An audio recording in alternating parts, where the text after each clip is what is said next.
सुना है चांद निकलेगा, सुना है ईद भी होगी।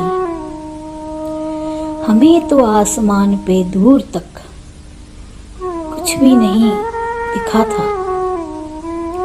कहाँ वो चांद निकलेगा कि जिसके वास्ते हमने कभी पलके नहीं झपकी।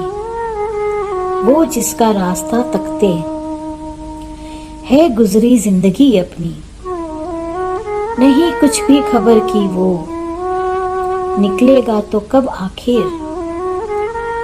हमारी मुंतजिर आंखों को उसकी दीद कब होगी।